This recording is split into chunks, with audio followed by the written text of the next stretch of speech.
8 en punto de la mañana, estamos de regreso en Altavoz en Radio Vital y Movistar Televisión y estamos conversando con el economista Rafael Belaúnde Llosa, presidente de Libertad Popular. ¿Cree usted que la situación, en este caso la permanencia de Juan José Santibáñez en el Ministerio de Justicia, hará inviable el retorno del expresidente Vizcarra al Barbadillo, al Fondo Barbadillo?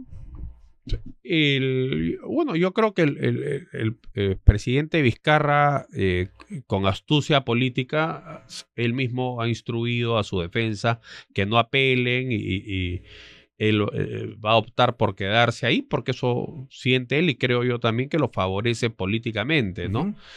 Genera pues una sensación de persecución, de atropello, en caso que exista una condena, una sentencia condenatoria, politiza el proceso. Entonces yo creo que esto en el fondo lo va a fortalecer y prueba de ello es que él ha preferido no apelar sino aceptar la decisión, ¿no? Pero digamos la participación de ahora el ministro de Justicia Juan José Santibáñez en el asunto, ¿va a insistir, cree usted, para que permanezca en Ancón? Claro, pero va a ser fácil porque el presidente Vizcarra ha aceptado eso porque sabe que le conviene, pero la torpeza con la que han actuado, yo creo que el gran favorecido de esto es el mismo señor Vizcarra, ¿no? ¿Y crees que su condena es inminente por el caso Lomas de Hilo Hospital de Moquegua? Yo creo que hay casos sólidos ahí y en el otro proceso que me parece que es con Ixa, ¿no? Creo que ese caso es bien sólido también. Porque es donde está José Manuel Hernández, ¿no? Sí, que era pues su brazo derecho, ¿no? Entonces me parece que hay imputaciones muy serias que van a verse pues enturbiadas por esta prisión preventiva en Ancón 2, ¿no? Sí, yo quería preguntarte, aprovechando que estás acá con nosotros, tú has estado fuera del país en los últimos, trabajando, ¿no? Pero apareces con 2% de posibilidades según la última encuesta de Ipsos. En cambio, otros personajes como el señor Batters ya no aparecen en las encuestas, ¿no? No, ¿Qué ha pasado? A ver, yo he estado como un mes fuera del país, claro. Pero hace mucho tiempo que estoy viajando. Sí. Hemos organizado un partido, lo hemos hecho con seriedad, tenemos comités que funcionan. La gran dificultad, digamos, para alguien nuevo en la política, porque de los que figuran, digamos, en las encuestas, todos ya han postulado o es gente que viene de la televisión o muy mediática, ¿no? El caso mío es alguien, yo no tengo, pues, no he postulado, no soy una persona conocida. Entonces, irrumpir en la escena política es difícil, hacerse conocido. Es difícil, sobre todo, con mucha anticipación al proceso electoral, porque la gente, lógicamente, no sigue la política del día a día. La gente está preocupada en sobrevivir y después en su familia y en sus temas personales. Entonces, nosotros nos hemos dedicado a hacer nuestro trabajo político, a tratar de explicar una posición, una posición que en el fondo es simplemente reivindicar el sentido común en la política. Es decir, hay ideas a las que no se pueden pues renunciar, como la iniciativa privada, la inversión privada, el crecimiento de la economía en función de la inversión privada, pero también hay otras cosas que también son igualmente importantes, una agenda social e inclusiva muy agresiva, entender que el Perú es un país pues muy diverso, un país muy fragmentado, que tiene que haber una acción del Estado para integrar, no para sustituir el mercado, sino para permitir que todo el Perú se integre al mercado. Esa posición, que no es una posición dogmática, sino de sentido común, yo creo que poco a poco también va encontrando gente que le parece que la sensatez y no el dogma y no la descalificación tiene espacio en la política, ¿no? Un Estado promotor, ¿te refieres? Promotor de la inversión. Más que, a ver, yo he estado, este ejemplo lo he dicho ya varias veces, pero he estado con unos productores de café en Sandia y de cacao en Atalaya. Tú ves cuánto es la productividad por hectárea y son pues súper eficientes, pero llegar a la marginal en el caso de los de Atalaya pues es una odisea, claro. Llegar a Satipo pues es un martirio. El puente, que es el puente Portocopa, cuando el río Perendé baja cargado, el agua pasa por encima del puente. Y lo Rafael. mismo pasa en Sandia. Entonces, tiene que haber unas condiciones básicas para que funcione la economía de mercado. Una es infraestructura, otra es educación y salud, porque la productividad principal en una economía de mercado es la productividad del capital humano, es decir, la productividad de las personas. Eso es importante. Entonces, Rafael, hay quienes señalan que Libertad Popular es una reedición de Acción Popular. ¿Es así? bueno, no había oído que de Libertad, El pero Partido Morado. Yo el iba a escuchar del Partido Morado. No, yo creo que el mensaje, más que de Acción Popular, el mensaje de Belaúnde, del arquitecto Belaúnde, es un mensaje que hoy tendría mucha resonancia, porque él fue un obsesionado con la obra física, ¿no? La infraestructura, la vivienda social, las hidroeléctricas, las carreteras, en un momento en el que el Perú pues no tenía un centavo, ¿no? Hoy es al revés. Hoy tenemos un país que tiene no solamente recursos, sino tiene capacidad de endeudamiento enorme, y lo que no hay es ideas. No hay ejecución, ¿no? No hay ejecución, no hay ideas, no hay un planteamiento para forjar un país unitario, un proyecto en común para todos los peruanos, ¿no? ¿Por qué los peruanos deberían votar por Libertad Popular? ¿Por qué deberían, digamos, ir en esa dirección política?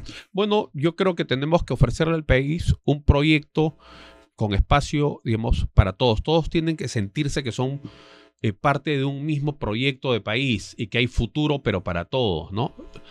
Para que no se vaya 1 millón de jóvenes del Perú, como ha ocurrido en los últimos 4 o 5 años, ¿no? Y eso tiene que ver con entender que es la inversión privada el motor del crecimiento y el motor de la generación de empleo, pero solo con eso no basta. Hay que aprender de la elección de Pedro Castillo. Pues la gente no es loca. La mitad del Perú votó por Pedro Castillo, por un modelo que reivindicaba el régimen chavista.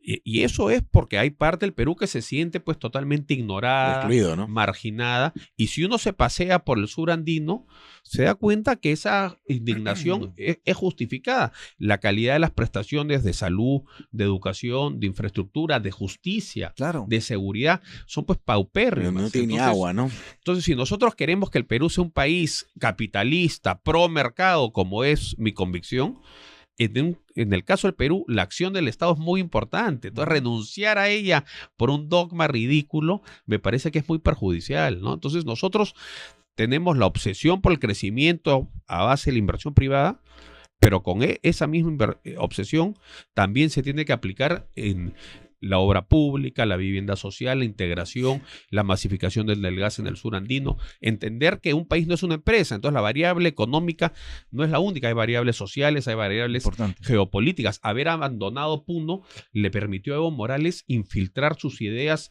ponzoñosas por todo el sur del Perú. Hablar de Libertad Popular, ¿estamos hablando de un partido de derecha o de centro derecha? ¿Dónde se ubica? O caviar. Yo soy una persona liberal, básicamente, ¿no? Derecha, bueno, ¿qué se entiende por derecha? Digamos, darle beneficios tributarios a un sector porque tiene capacidades lobby.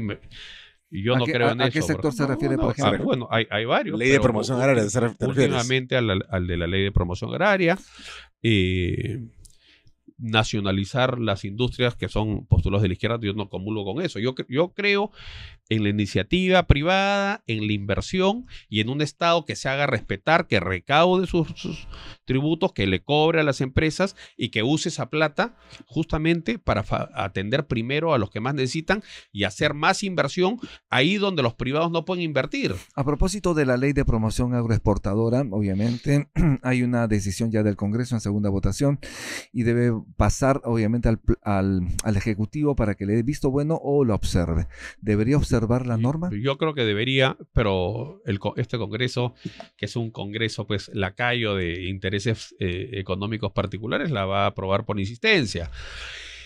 ¿Cómo le dices a un empresario en Juliaca que tiene que pagar 30% de impuesto a la renta y a un fondo agroexportador que está al costado del puerto de Chancay le dice que él paga la mitad?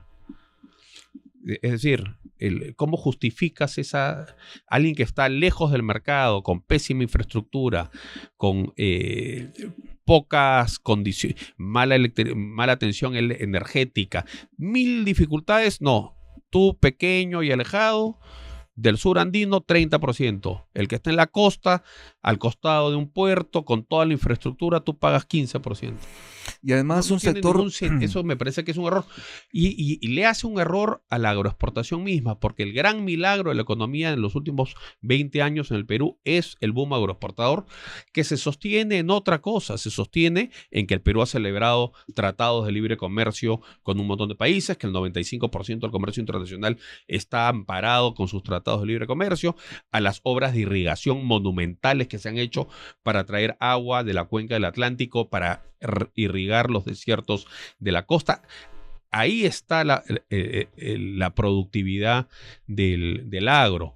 Beneficio tributario lo que va a hacer es una transferencia neta de recursos del tesoro público que podrían ir a atender a los más favorecidos a las cuentas corrientes de los accionistas de los fondos más grandes del Perú. Estamos hablando Es una transfusión de sangre del enfermo, pero del enfermo al sano. Estamos hablando aproximadamente de 2.000 millones de soles al año, y en 10 años estaríamos hablando de 20.000 millones. Es muchísimo dinero.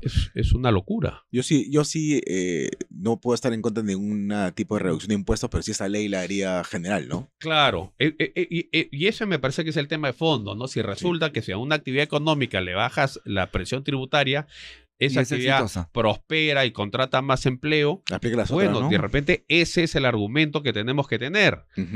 Ahora, ¿cómo financiamos una reforma tributaria? Es la gran pregunta, porque va a haber un momento, va a haber un vacío. Yo estoy seguro que si uno baja los impuestos en general, la actividad económica responde y se va a recaudar más y generando empleo.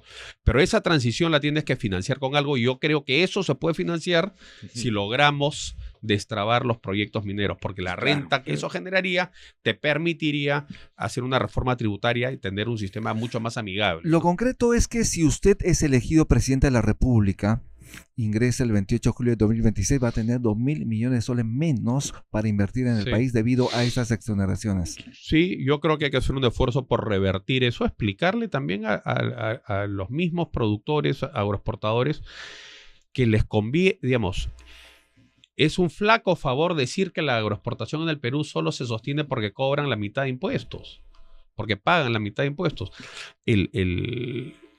El Perú, la igualdad ante la ley, me parece que es un precepto fundamental. Entonces, si hay sentido en que la presión tributaria o el impuesto a la renta no sea 30, sino 15, bueno, quizás esa es la discusión que tenemos que tener, pero ¿cómo se financia? Pero para todos, al fin y al cabo. Claro, ya estamos en un país que tiene persistentemente un déficit fiscal, que incumple la meta fiscal o la ha incumplido en los últimos 2 años. Así es. Pero tenemos todo para tener mayores ingresos. Yo creo que la minería y la industria gasífera y petrolera pueden proveer una enorme renta al Estado que facilitaría que el Estado financie una transición hacia un sistema tributario más amigable, que fomente la formalización, que castigue menos el riesgo y la capacidad emprendedora de los peruanos, ¿no? Perfecto. Muchísimas gracias, economista Rafael Belaúnde de Llosa, por estar en Altavoz en su despedida de las audiencias. No, muchas gracias por la invitación. Siempre es un gusto estar aquí. Estuve la semana pasada en Trujillo. Iba a comentar esto, pero estuve en la casa que sufrió el atentado, ¿no? Y ahora todo hace parecer, las investigaciones policiales lo han determinado, el explosivo vino de Patás. Entonces lo que está ocurriendo es que el no control de esta actividad minera criminal está pues financiando la proliferación del crimen en el Perú, ¿no? Entonces algo se tiene que hacer, y se tiene que hacer de manera urgente. De manera urgente, sí. Bien, muchísimas gracias. Gracias por estar nuevamente en Altavoz en Vital. Estuvimos con el economista Rafael Belaúnde Llosa, presidente de Libertad Popular. Haremos una pausa y regresamos de inmediato.